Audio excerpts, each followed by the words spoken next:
నెల్లూరు జిల్లా విడవలూరు మండలం రామతీర్థం గ్రామంలో జూన్ నెల 27వ తేదీ నుంచి శ్రీ రామలింగేశ్వర స్వామి బ్రహ్మోత్సవాలు ప్రారంభం కానున్నాయని, ఈ సందర్భంగా రామతీర్థంలో వెలసి ఉన్న కామాక్షిదేవి సమేత శ్రీ రామలింగేశ్వర స్వామి దేవస్థానం వద్ద దేవాదాయ ధర్మాదాయ శాఖ అధికారుల సమక్షంలో ఆలయ కార్యనిర్వహణాధికారి రామకృష్ణ, గ్రామ పెద్దల అందరి సమక్షంలో బ్రహ్మోత్సవాలపై సమీక్షా సమావేశం నిర్వహించారు.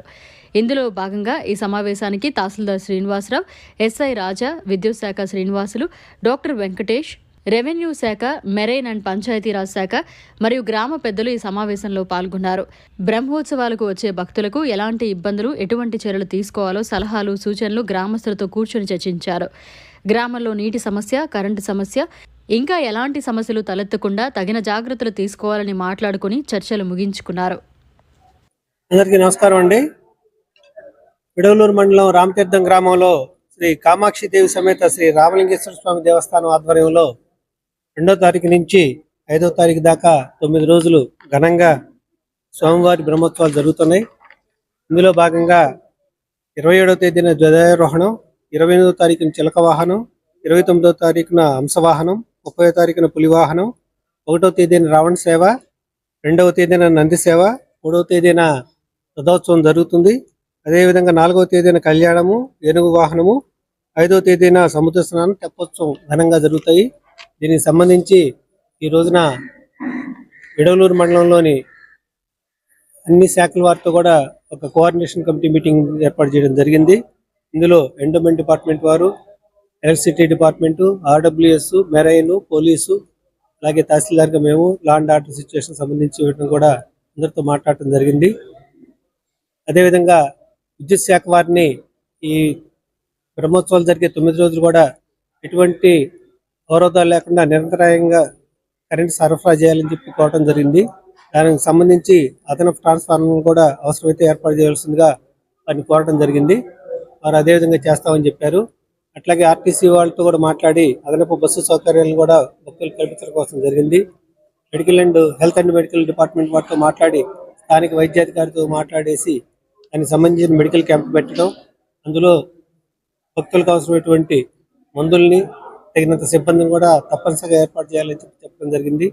మెరైన్ డిపార్ట్మెంట్ వాళ్ళని సముద్ర తీర ప్రాంతంలో గస్తీ ఎక్కువగా చేయటం, స్త్రీలు ఎవరైతే ఉన్నారో వాళ్ళు స్నానం చేయడానికి ఎటువంటి ఇబ్బందులు లేకుండా బాత్రూమ్స్, అవి టెంపరీ బాత్రూమ్స్ ఏర్పాటు చేయటం, అదేవిధంగా గజ ఎత్తుగాళ్ళు ఏర్పాటు చేసేసి భక్తులు, చిన్నపిల్లలు ఏదైనా స్నానానికి వెళ్ళినప్పుడు లోపలికి వెళ్లకుండా వాళ్ళందరినీ నిరోధించి వాళ్ళకి అవగాహన కల్పించడం కోసం పెద్ద మొత్తంలో సిబ్బందిని కూడా ఏర్పాటు చేయాలని చెప్పేసి మెరైన్ డిపార్ట్మెంట్ వాళ్ళని కోరటం జరిగింది.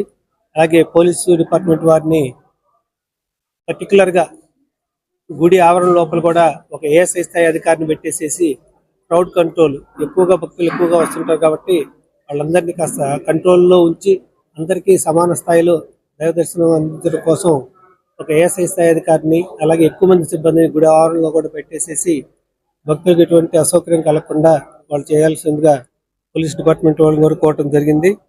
అలాగే ఆర్డబ్ల్యూఎస్ వారిని వచ్చేటప్పటికే భక్తులకి అవసరమైనటువంటి త్రాగునీరు, పరిశుద్ధమైన త్రాగునీరు ఎటువంటి ఇబ్బందులు లేకుండా కంటిన్యూగా సరఫరా చేయాల్సిందని చెప్పి వాళ్ళని కూడా కోరటం జరిగింది. పంచాయతీ డిపార్ట్మెంట్ వాళ్ళని శానిటేషన్ ఏదైతే ఉన్నాయో ఇటువంటి టెంపరీ టాయిలెట్స్ తయారు చేయటం, దాంట్లో డ్రింకింగ్, దానికి వాటర్ యూజ్ చేయటం, రోడ్డు పక్కన బ్లీచింగ్ చల్లేసేసి భక్తులకు అసౌకర్యం కలగకుండా పంచాయతీ వారిని, సచివాలయ సిబ్బంది కూడా వాళ్ళందరూ కూడా చేయడం జరిగింది. అలాగే ఎండోమెంట్ మన ఎగ్జిక్యూటివ్ ఆఫీసర్ వారి ఆధ్వర్యంలో మేమందరూ ఒక సమన్వయ కమిటీగా ఏర్పడి భక్తులకు ఏమేమి అవసరాలు ఉన్నాయి, ప్రజల నుంచి కూడా ఫీడ్బ్యాక్ తీసేసుకొని వాళ్ళ అభిరుచుల మేరకు కూడా వాళ్ళు ఇచ్చినటువంటి సలహాలను, సూచనలు కూడా తప్పకుండా పాటించి ఈ 9 రోజులు స్వామివారి బ్రహ్మోత్సవాలు సక్రమంగా జరిగేట్టుగా ప్రభుత్వ స్థాయిలో మేము పనిచేస్తాము. అదేవిధంగా ప్రజలు, భక్తులు కూడా వీటందరూ కూడా పెద్ద ఎత్తున పాల్గొని ఈ స్వామివారి బ్రహ్మోత్సవాలని జయప్రదం చేయవలసిందిగా కోరుతున్నాను. మరిన్ని అప్డేట్స్ కోసం మన HN9 టీవీ ఛానల్ని సబ్స్క్రైబ్ చేసుకోండి.